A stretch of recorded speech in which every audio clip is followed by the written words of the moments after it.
Dear students, in our last video, we learned part first of World Heritage, unit number 2.6. In this video, we are going to see part second.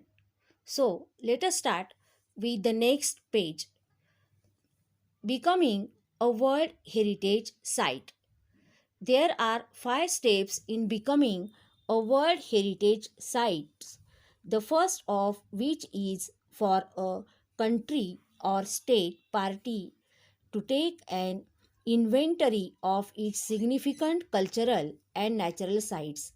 This is called the tentative list, and it is important because nominations to the World Heritage List will not be considered unless the nominated site was first included on the tentative list. Next, countries are then able to select sites from their tentative list to be included on the nomination file. The third step is a review of the nomination file by two advisory bodies consisting of the International Council on Monuments and Sites and the World Conservation Union, who then make recommendations to the World Heritage Committee. The World Heritage Committee meets once a year to review these recommendations and decide which site will be added to the World Heritage List. The final step in becoming a World Heritage Site is determining whether or not a nominated site meets at least one of 10 selection criteria. If the site meets these criteria, it can then be inscribed on the World Heritage List. Once a site goes through this process and is chosen, it remains the property of the country on which territory it sits, but it also becomes considered within the international community. Becoming world heritage site म्हणजे जागतिक वारसा स्थळ हे कसे ठरते? विद्यार्थी मित्रांनो, जागतिक वारसा स्थळ ठरवण्याचे 5 टप्पे आहेत. प्रथम टप्पा म्हणजे एखाद्या देशाने किंवा राज्यपक्षाने आपल्याकडील लक्षणीय सांस्कृतिक व नैसर्गिक स्थळांची संपूर्ण यादी तयार करणे. याला प्रायोगिक यादी असे म्हणतात. ही यादी अतिशय महत्त्वाची असते, कारण एखाद्या नामांकित स्थळाचा जर प्रथम या प्रायोगिक यादीमध्ये समावेश केलेला नसेल तर जागतिक वारसा यादीच्या नामांकनात तिचा विचार केला जात नाही. नंतर प्रत्येक देश आपल्या प्रायोगिक यादीतून या नामांकित फाईलमध्ये समाविष्ट करण्यासाठी काही स्थळे निवडत असतो. आणि तिसऱ्या टप्प्यात जागतिक स्मारके किंवा स्थळ परिषद जी असते तर ती आणि जागतिक संरक्षण संघाच्या 2 सल्लागार समित्या या फाईलीचे परीक्षण करतात आणि जागतिक वारसा समितीकडे त्याबद्दल शिफारस पाठवतात. जागतिक वारसा समिती ही आपल्या वार्षिक बैठकीमध्ये त्या शिफारशींचे अवलोकन करत असते आणि मग कोणती स्थळं जागतिक वारसा यादीमध्ये समाविष्ट करावीत हे त्याद्वारे ठरवले जाते.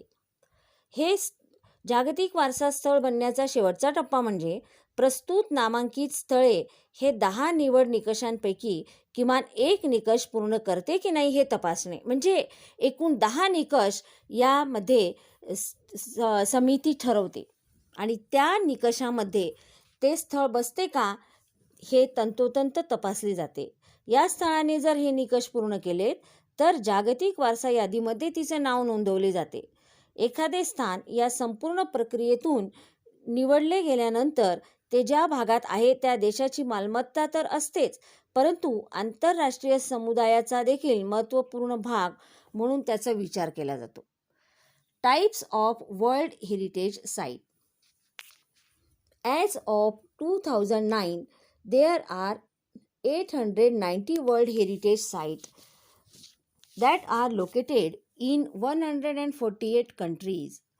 689 of these sites are cultural and include places like the Sydney Opera House in Australia and the Historic Center of Vienna in Austria.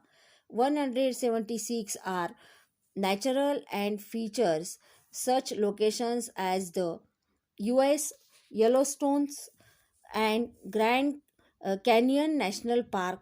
25 of World Heritage Sites are considered mixed. For example, natural and cultural Peru's Machu Picchu is one of these.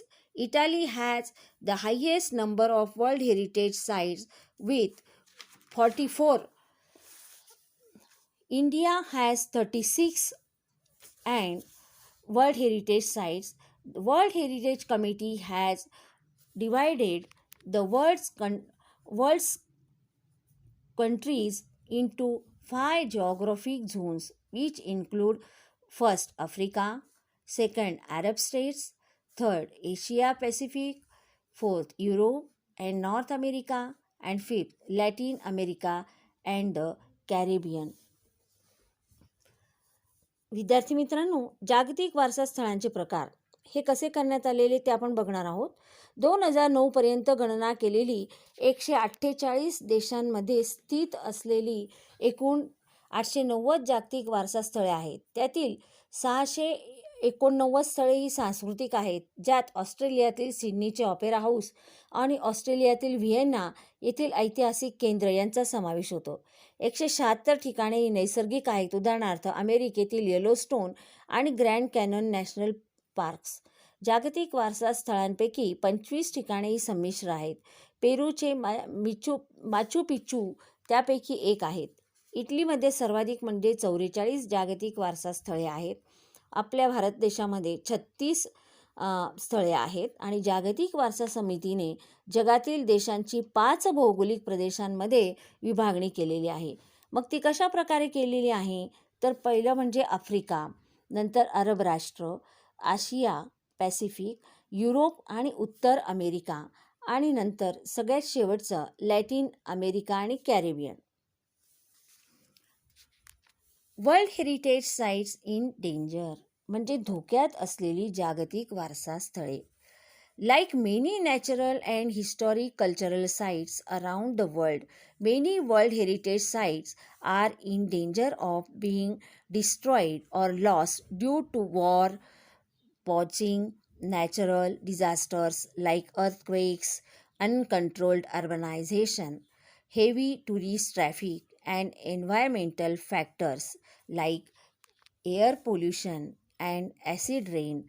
World Heritage Sites that are in danger are inscribed on a separate list of World Heritage Sites in danger, which allows the World Heritage Committee to allocate resources from the World Heritage Fund to that site. In addition, different plans are put into place to protect or restore the site. If, however, a site loses the characteristic which allowed for it to be originally included on the World Heritage List, the World Heritage Committee can choose to delete the site from the list. To learn more about World Heritage Site, visit the World Heritage Center's website at WHC UNESCO organisation.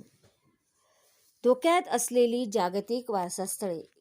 विद्यार्थी मित्रांनो, ह्या जगभरातील या वारसा स्थळांना अनेक गोष्टींचा धोका निर्माण झालेला आहे.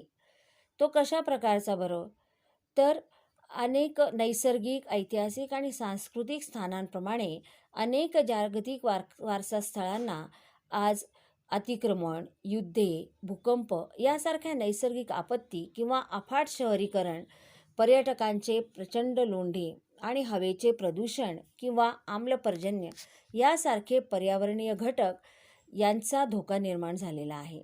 आणि अशा संकटात असलेल्या जागतिक वारसा स्थळांना संरक्षण कसे द्यावेत हा प्रश्न निर्माण झालेला आहे. त्यांचे नाव स्वतंत्ररित्या यादीमध्ये नोंदवले जाते आणि जागतिक वारसा समिती ही जी आहे ही अशा विशेष स्थळांना संसाधने पुरवित असते. त्याशिवाय या स्थळांचे संरक्षण आणि जीर्णोद्धार करण्यासाठी अनेक प्रकारच्या उपाययोजना केल्या जातात. तरी देखील एखादे स्थळ ज्या लक्षणीय कारणांमुळे मूलतः जागतिक वारसा यादीमध्ये समाविष्ट झाले होते, ती वैशिष्ट्ये जर नष्ट झाली असेल तर त्या जागतिक वारसा यादीतून त्यांचे नाव वगळून जाऊ शकते किंवा कमी केले जाते.